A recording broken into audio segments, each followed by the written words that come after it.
sao thế? Cho con hôn không? Con hồng nhá, có thể. Cho tiền nữa. Cho. Thế nó có tác là giờ. Rất kệ mua tông bè như vậy mua hàng à? Thế thông về đó. Rất kệ mua tông bè à? Rất kệ thông về đó. Đây cơ. Cái có mua Facebook. Mua cơ. Facebook thôi chả? Xanh người ta chỉ trường được Thái à? Ô, Thái nhà mong mình cả sau tôi được Thái mà. Chỉ bảo. Chỉ bảo đại mong đấy. Bây giờ ý là真来了需要这了时间了时间3天第二日3天但是这边太阳的某晚的这时间mongจะđược có được Thái chưa được có à? Bây giờ cái số đông này. chưa vậy Chưa. Để cho nó được không? Cái gì mà không? Cái sao? Cái này cái là nó nghe họ có tên là cái nào này?不能自己我保护啊。不能是不能到嘛。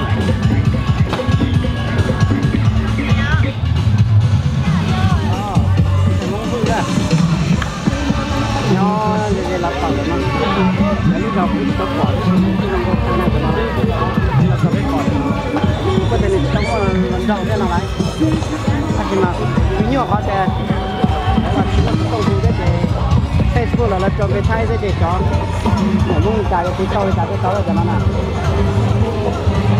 trong đó nó là tao sẽ tao phải hai thằng cái em các kiểu muốn đó chứ nào yêu xem à yêu xem nhà biết cũng đâu có phải bài à yêu kìa bài à đó là mặt chim bài là một trên cái lò cái này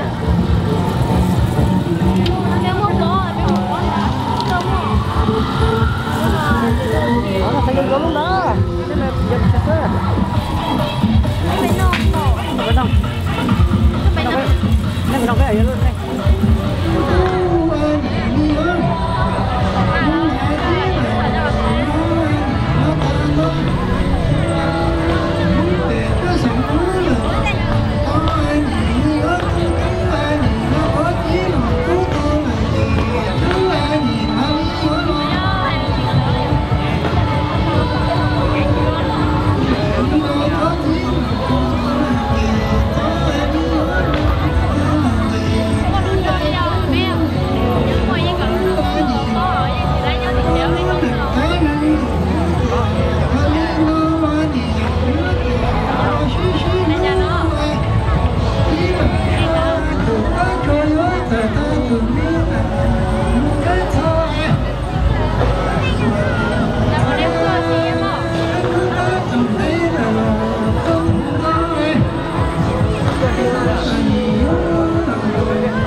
xe chúng ta chạy xe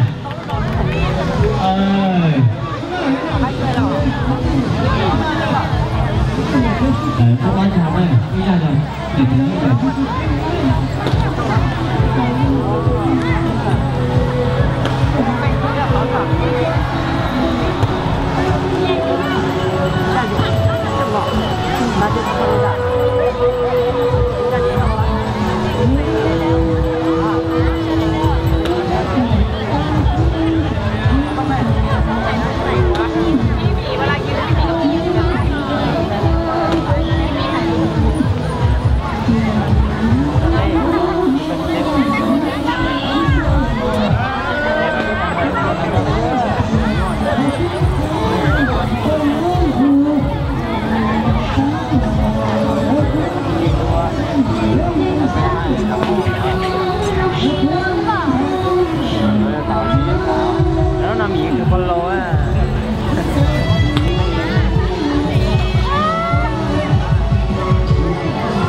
Bây giờ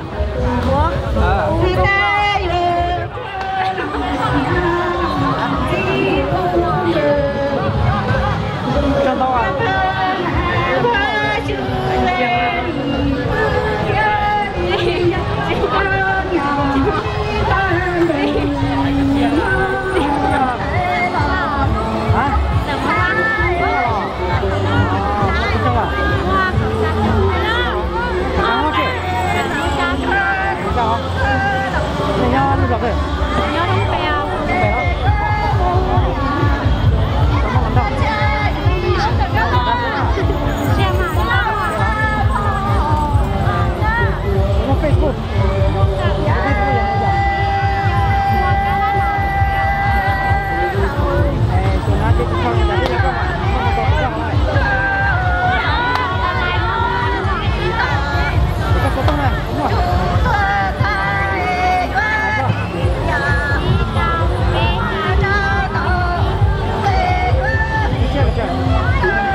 tăng á.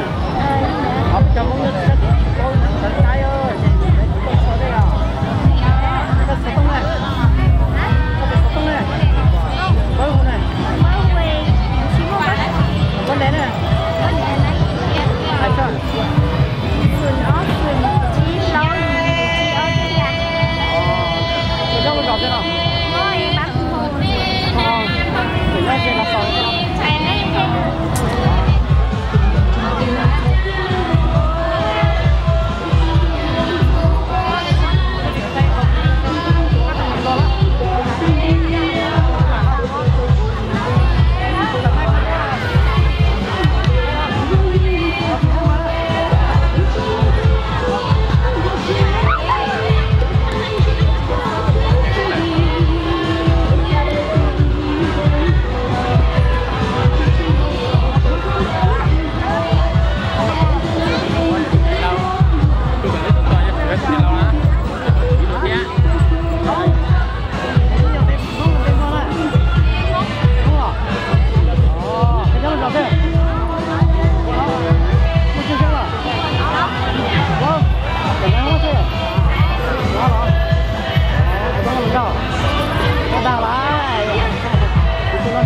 Xe thế hả?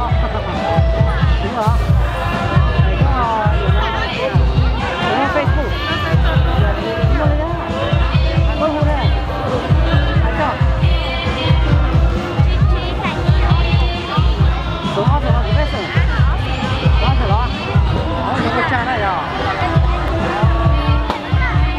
Nhưng mà cái gì đây sai bên à? Cái sắp vào cái đàn thế hả? Cái nhau mình rõ ràng.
上来了，是不是？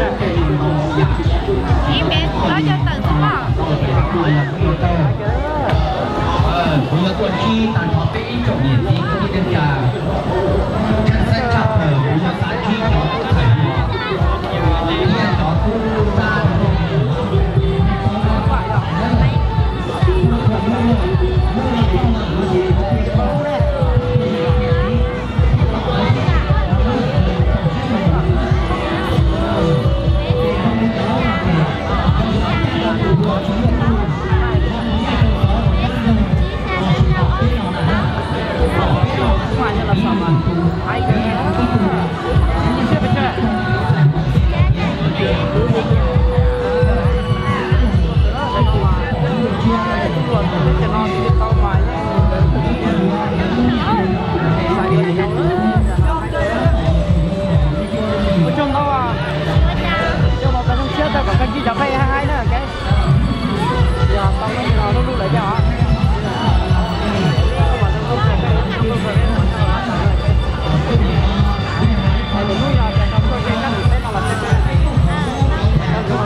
Bạn chứ?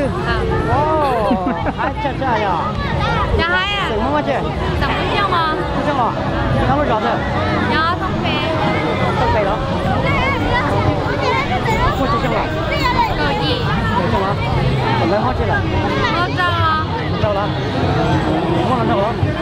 Chị mua chừng của chị sẽ phụ lái nè, chị lái à? Lái gì mà? Dạ lái à. Đưa vô sờ qua đứa chị lái à? Facebook đấy. Đó. Facebook đấy. Ê, chị ấy lên đó. Rồi ý mua chị tải nó chị. Hả? Ý mẹ chị chờ chưa? Chân đủ lo, phải để con làm đâu đây rồi chẳng. Ê, cháu à, chị đã tôi cho hả? Đó, chân đủ lo, anh chẳng đây nha. Rồi, cháu trong cứ cho dù tứ, quay cháu vậy là tứ phải tỏ tàn thì đây nè. Nhưng mà thì họ nó phải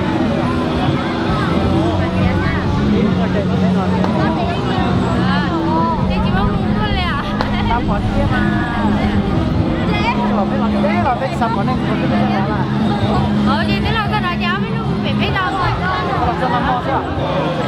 Làm sao mà mua cái tổng cái máy.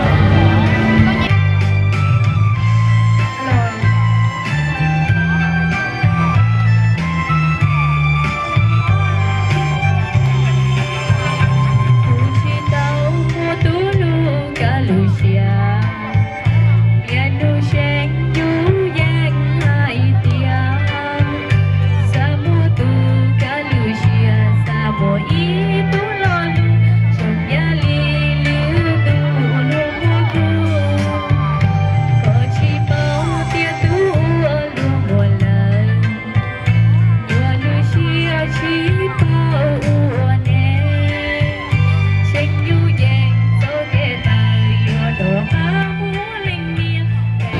tiền thôi.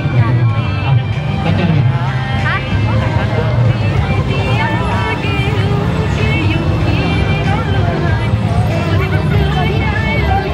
Lên trên một thì chú cần chút một xíu thôi đó. Làm sao hỏi về chú một ta nó là có chọn cái hồ sơ và cái gì đó. Có sự hồ thì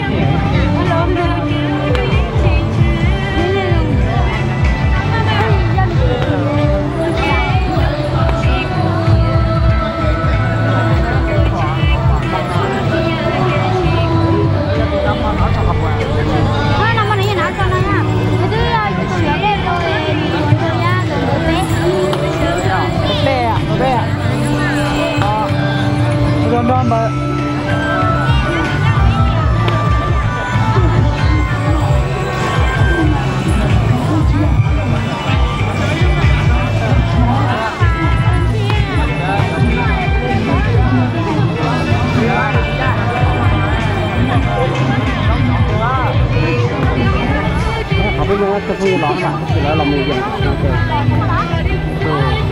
有的能够给他们。始終都有。giờ là có tông tây hả? Tây cơ mà chị nhà. Chơi chơi. Chơi chơi lắm. Đúng không đâu? Chị đúng không? Cái đó lại. Giờ chị đang. Đang thì có tông đâu còn là chị. Chị mua yêu mua nhẹ. Bây giờ cái cho nó phải là các bạn nên phải cho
Hãy subscribe cho kênh Ghiền Mì Gõ để không bỏ lỡ